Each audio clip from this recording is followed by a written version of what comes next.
चलिए देखते हैं अब कल से आगे। कल जो सबसे लास्ट में पढ़ेंगे वो था बोर के परमाणु मॉडल की कमियां। बोर के परमाणु मॉडल की कमियां। उसके आगे है जो अगला टॉपिक है कंपोजिशन ऑफ न्यूक्लियस, यानी कि नाभिक का संगठक। नाभिक का संगठक, कंपोजिशन ऑफ न्यूक्लियस। नाभिक का संगठक, कंपोजिशन ऑफ न्यूक्लियस। चलिए, संगठक मतलब समझते हैं। संगठक मतलब होता है किस किस से वो बना हो। कंपोजिशन मतलब उसके अंदर क्या क्या है। जैसे कोई भी सामान खरीदते होंगे, पैकेट में जो बंद होता हो उसमें लिखा रहता है इतना परसेंट ये है, इतना परसेंट ये है, इतना परसेंट ये है। इस तरीके का कुछ भी खरीदते होंगे या दवाई वगैरह भी देखते होंगे तो उसमें इतना ये है, ये उसी को बोलते हैं संगठक। तो उसी तरीके से नाभिक का संगठक मतलब नाभिक के अंदर क्या क्या होता है। तो जैसा कि रदरफोर्ड का परमाणु मॉडल पर है, उसके अनुसार रदरफोर्ड ने जो अपने अल्फा पर्टिनन प्रयोग के आधार पर जो मॉडल दिया था उसमें क्या था कि किसी भी परमाणु का कुल द्रव्यमान और समस्त धनावेश उसके केंद्र में स्थित एक छोटे से भाग में स्थित होता है, जिसको क्या बोलते हैं, नाभिक बोलते हैं।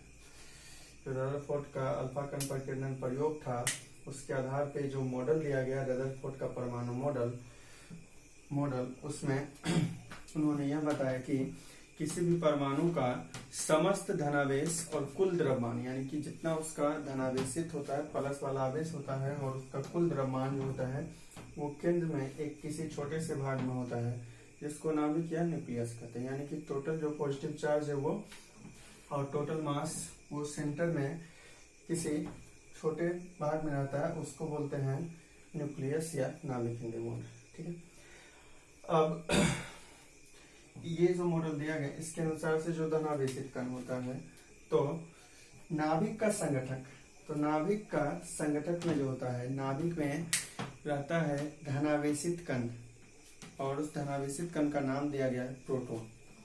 तो नाभिक के अंदर जो धनावेशित कण रहता है उसको क्या बोलते हैं, प्रोटॉन बोलते हैं। तो नाभिक के अंदर स्थित होता है धनावेशित कण, जिसको प्रोटॉन कहते हैं। प्रोटॉन जो है किसी भी परमाणु के परमाणु संख्या को भी निरूपित करता है, यानी कि किसी परमाणु में जितना प्रोटॉन की संख्या है वही उसका परमाणु संख्या कहलाता है। किसी प्रोटॉन में जो उसका परमाणु संख्या होता है वो किसके द्वारा निरूपित होता है, प्रोटॉन के द्वारा। यानी कि जितना प्रोटॉन होता है उसी को परमाणु संख्या कहते हैं, और परमाणु संख्या को Z से लिखते हैं। परमाणु संख्या या एटॉमिक मास, यानी कि टोटल नंबर ऑफ जो प्रोटॉन होता है वही नंबर ऑफ प्रोटॉन्स। तो जितना प्रोटॉन की संख्या वही परमाणु का परमाणु संख्या भी होता है, और परमाणु संख्या को निरूपित करते हैं Z से। तो जो धनावेशित कण होता है उसको प्रोटॉन बोलते हैं, और प्रोटॉन की संख्या ही परमाणु के परमाणु संख्या को निरूपित करता है। अब इस नाभिक में एक तो हो गया प्रोटॉन जो धनावेशित यानी कि प्लस चार्ज होता है। इसके साथ ही प्रोटॉन के साथ ही एक उदासीन कण होता है जिसको न्यूट्रॉन बोलते हैं। इस पे कोई आवेश नहीं होता, ना तो प्लस और ना ही माइनस। तो नाभिक में दो कण मूल रूप से होता है, एक प्रोटॉन और दूसरा न्यूट्रॉन। प्रोटॉन जो होता है वो धनावेशित होता है, यानी कि उस पर प्लस वाला आवेश होता है, जबकि न्यूट्रॉन जो होता है वो उदासीन होता है, उस पर कोई आवेश नहीं होता। ठीक है। अब प्रोटॉन की संख्या ही जो है वो परमाणु संख्या को बताता है, और परमाणु संख्या को Z से निरूपित करते हैं, जबकि न्यूट्रॉन जो है वो उदासीन कण होता है, यानी कि इस पर कोई आवेश नहीं होता है। अब जो नाभिक में प्रोटॉन की संख्या और न्यूट्रॉन की संख्या है उसको जब जोड़ देते हैं, किसी नाभिक में जितना प्रोटॉन की संख्या है और जितना न्यूट्रॉन की संख्या है उसको अगर जोड़ देते हैं तो वो आंसर बन जाता है परमाणु के द्रव्यमान संख्या का, यानी कि परमाणु का द्रव्यमान संख्या या एटॉमिक मास या मास नंबर जो बनता है वो प्रोटॉन नंबर ऑफ प्रोटॉन यानी प्रोटॉन की संख्या प्लस नंबर ऑफ न्यूट्रॉन। तो जितना प्रोटॉन की संख्या और जितना न्यूट्रॉन की संख्या, ये अगर 5 है ये अगर 3, तो 5 3 कितना हो गया 8, यानी कि उसका द्रव्यमान संख्या कितना होगा 8 होगा। तो जितना प्रोटॉन की संख्या है जितना न्यूट्रॉन की संख्या है दोनों को जब जोड़ देते हैं तो आंसर बन जाता है द्रव्यमान संख्या का, और द्रव्यमान संख्या को ए से निरूपित करते हैं। द्रव्यमान संख्या को ए से निरूपित करता है। तो एक परमाणु संख्या था जिसको जेड से लिखते हैं। परमाणु संख्या प्रोटॉन की संख्या के बराबर होती है, और जब प्रोटॉन की संख्या को और न्यूट्रॉन की संख्या को जोड़ दीजिएगा तो आंसर बन जाता है किसका, द्रव्यमान संख्या को, और द्रव्यमान संख्या को किससे लिखते हैं, जेड से लिखते हैं। ठीक है, ये द्रव्यमान संख्या को ए से लिखते हैं, सॉरी द्रव्यमान संख्या को ए से लिखते हैं और परमाणु संख्या को जेड से लिखते हैं। द्रव्यमान संख्या जो है बनता है किसको किसको करने से, जब प्रोटॉन की संख्या को और न्यूट्रॉन की संख्या को क्या कीजिएगा, जोड़ दीजिएगा। तो अब अगर किसी परमाणु में मान लीजिए प्रोटॉन की संख्या जो परमाणु संख्या वो जेड है और न्यूट्रॉन की संख्या को एन से लिख लिए, तो द्रव्यमान संख्या का फॉर्मूला बनता है दोनों को जोड़कर प्रोटॉन की संख्या यानी कि परमाणु संख्या जेड और प्लस या न्यूट्रॉन की संख्या। तो ए बराबर होता है फॉर्मूला जेड प्लस एन, द्रव्यमान संख्या बराबर प्रोटॉन की संख्या और न्यूट्रॉन की संख्या। प्रोटॉन की संख्या बोली है, परमाणु संख्या दोनों एक ही है। तो प्रोटॉन की संख्या और न्यूट्रॉन की संख्या का जब योगफल कीजिएगा तो वो आंसर बन जाता है द्रव्यमान संख्या का, यानी कि मास नंबर जो होता है वो बराबर होता है number of proton plus number of neutron के, और इसको ए से रिप्रेजेंट करते हैं, लिखते हैं। तो ए बराबर फॉर्मूला बन जाता है जेड प्लस एन। ठीक है, अब इसके साथ ही जब दोनों को संयुक्त रूप से बोलना होता है, प्रोटॉन को और न्यूट्रॉन को संयुक्त रूप से बोलना होता है, तो उसको न्यूक्लियॉन बोलते हैं। दोनों का अलग अलग नाम, एक का नाम हुआ प्रोटॉन, दूसरे का नाम न्यूट्रॉन। प्रोटॉन जो होता है वो प्लस वाला आवेश है, जबकि न्यूट्रॉन जो होता है उस पर कोई आवेश नहीं होता है। तो जब दोनों को एक ही साथ बोलना यानी संयुक्त रूप से बोल रहे हैं, न्यूक्लियॉन अगर बोल दिया गया तो उसमें प्रोटॉन की संख्या भी आ गया और न्यूट्रॉन की संख्या भी आ गया, यानी कि दोनों को संयुक्त रूप से न्यूक्लियॉन बोलते हैं। तो ये था इस तरीके से नाभिक का संगठक। नाभिक के अंदर दो होता है कण, एक धनावेशित कण प्रोटॉन जिस पर प्लस आवेश होता है, जबकि दूसरा ये क्या बोलते हैं उदासीन कण होता है। उदासीन कण पर कोई आवेश नहीं होता है।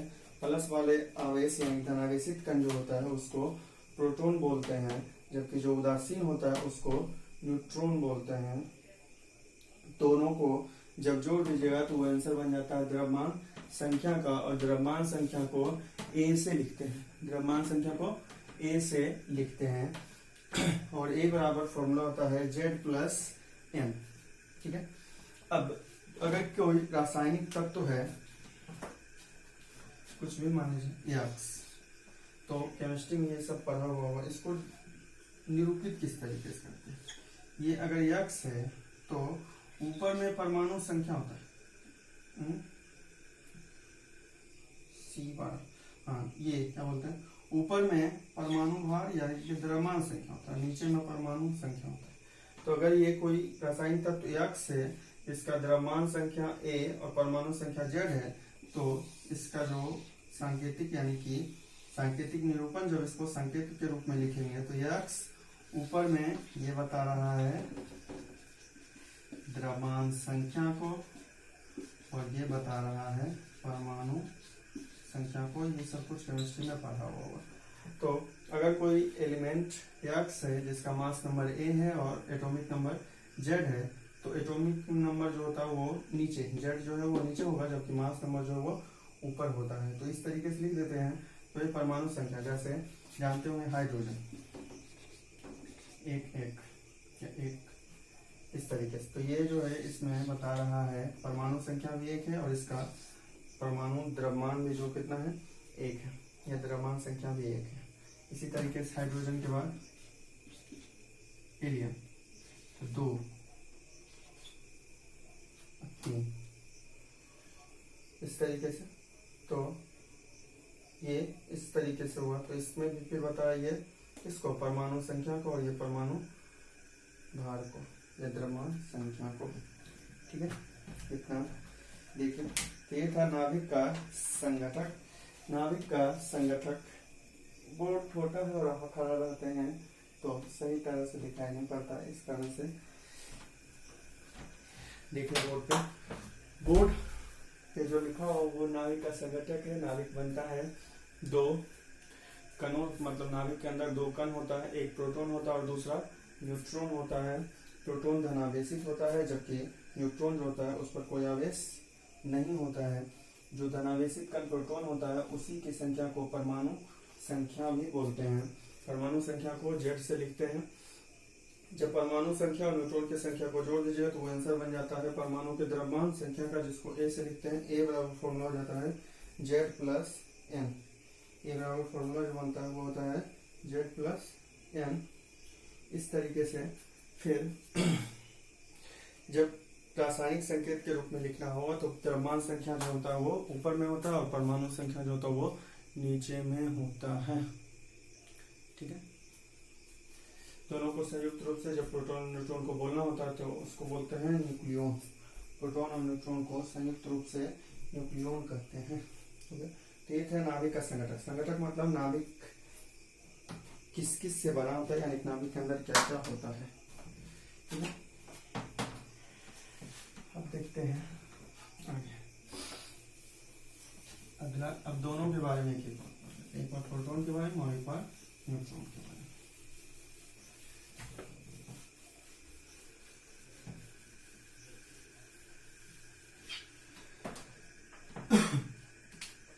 पहले प्रोटॉन। तो प्रोटॉन कहते किसको? प्रोटॉन जो है वो नाभिक का एक संगठक है जो धनावेशित होता है, यानी कि इस पर आवेश जो होता है वो प्लस होता है ना। प्रोटॉन जो है वो एक धनावेशित कण है जिस पर आवेश प्लस होता है और ये नाभिक का एक संगठक है जिसकी खोज रदरफोर्ड ने 1919 में की थी। प्रोटॉन की खोज रदरफोर्ड ने 1919 में की थी। अब प्रोटॉन के गुण।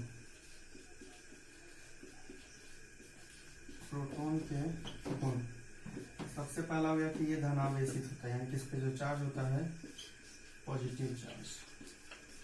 प्रोटॉन पे चार्ज जो होता है वो पॉजिटिव होता है, आवेश जो होता है वो प्लस होता है। दूसरा, प्रोटॉन का द्रव्यमान जो होता है वो 1.673 गुणे 10⁻27 kg होता है। प्रोटॉन का द्रव्यमान जो होता है वो 1.673 गुणे 10⁻27 kg होता है। फिर तीसरा जो है कि प्रोटॉन जो होता है इलेक्ट्रॉन की तुलना में, प्रोटॉन जो होता है इलेक्ट्रॉन पे आवेश कितना होता है प्लस, इलेक्ट्रॉन पे -1.6 गुणे 10⁻19। वही आवेश जो होता है वो प्रोटॉन पे किसमें प्लस में होता है। प्रोटॉन पे जो आवेश होता है वो होता है प्लस 1.6 गुणे 10⁻19 कूलम। प्रोटॉन पे जो आवेश होता है जितना इलेक्ट्रॉन पे माइनस में होता है उतना प्रोटॉन पे प्लस में होता है। तो इलेक्ट्रॉन पे -1.6 गुणे 10⁻19 होता है, जबकि प्रोटॉन पे जो होता है वो होता है प्लस 1.6 गुणे 10⁻19। फिर चौथा जो है वो है कि प्रोटॉन जो होता है वो इलेक्ट्रॉन की तुलना में 1836 गुना भारी होता है, यानी कि प्रोटॉन का द्रव्यमान जो है वो इसके प्रोटॉन जो है वो भारी होता है इलेक्ट्रॉन से 1836 गुना, यानी कि प्रोटॉन का भार जो है वो 1836 गुना होता है इसके इलेक्ट्रॉन के भार के। प्रोटॉन का भार जो होता है वो 1836 गुना होता है इलेक्ट्रॉन के भार के। और एक पार्ट 1 लिख दीजिए कि प्रोटॉन जो है वो नाभिक का एक संगठक है। प्रोटॉन जो है वो नाभिक का एक संगठक है। तो इस तरीके से ये 5 गुण हुआ। इसमें और भी लिख सकते हैं कि इसका आयनीकरण क्षमता जो होता है वो ज्यादा होता है, भेदन क्षमता जो होता है वो कम होता है। प्रोटॉन के गुण में सबसे पहला होगा कि ये पॉजिटिव चार्ज, इसका जो द्रव्यमान होता है वो 1.673 गुना 10⁻27 kg के बराबर होता है। फिर जो इसका आवेश होता है जितना इलेक्ट्रॉन पे किस में माइनस में उतना ही प्रोटॉन पे प्लस में होता है। प्रोटॉन का भार जो होता है वो इलेक्ट्रॉन के भार के 1836 गुना, लगभग 1836 गुना होता है। और ये जो होता है नाभिक का एक संगठक है। तो ये था प्रोटॉन, खोज की 1919 में रदरफोर्ड ने। और इसका गुण, प्रोटॉन और प्रोटॉन का गुण। और देखते हैं अगला न्यूट्रॉन।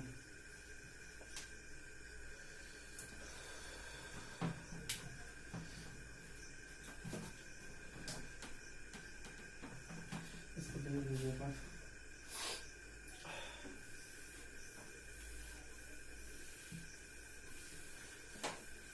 देखते हैं अगला टॉपिक न्यूट्रॉन।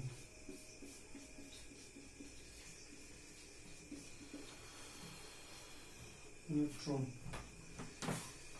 तो सबसे पहले न्यूट्रॉन की खोज जेम्स चैडविक ने, न्यूट्रॉन की खोज जो है जेम्स चैडविक ने 1932 में की।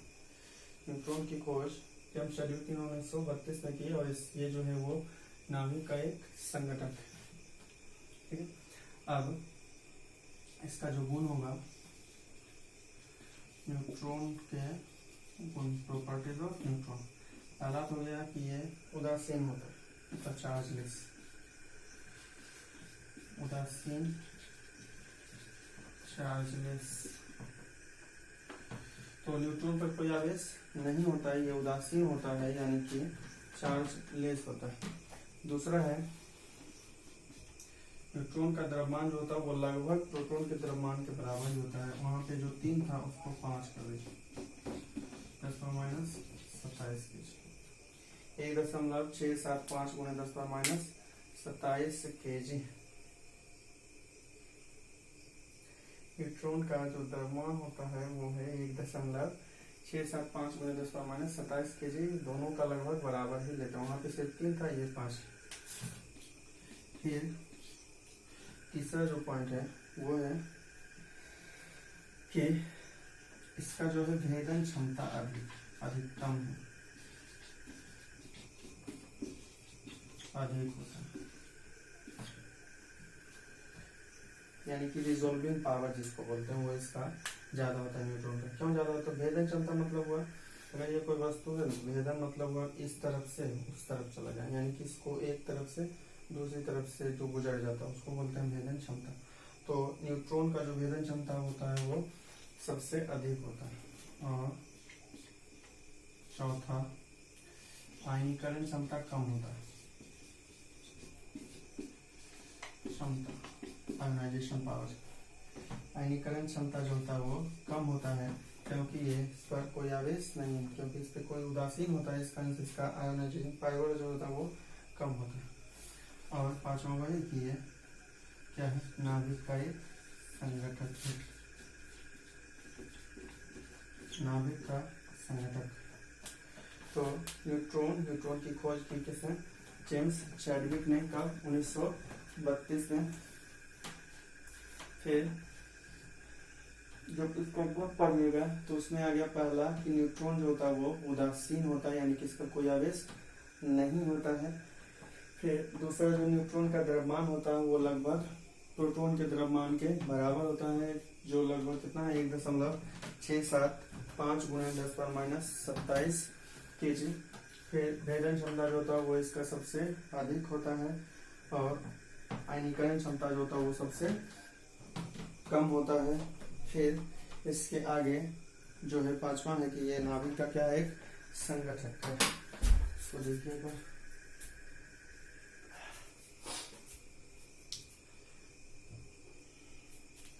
खोज जो की थी वो जेम्स चैडविक ने की थी 1932 में।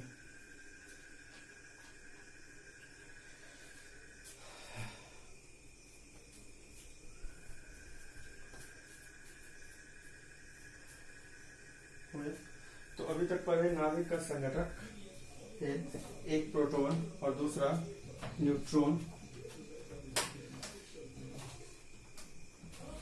चलिए अब है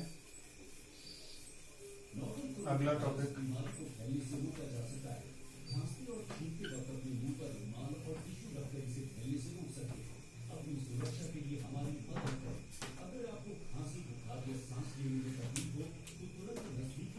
अब देखिए तीन तरीके का होता है।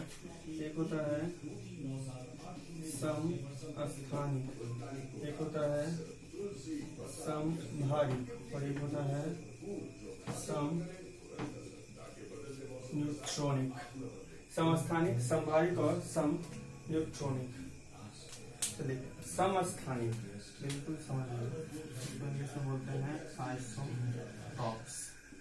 ये है आइसोबार्स और ये है आइसोटॉन्स।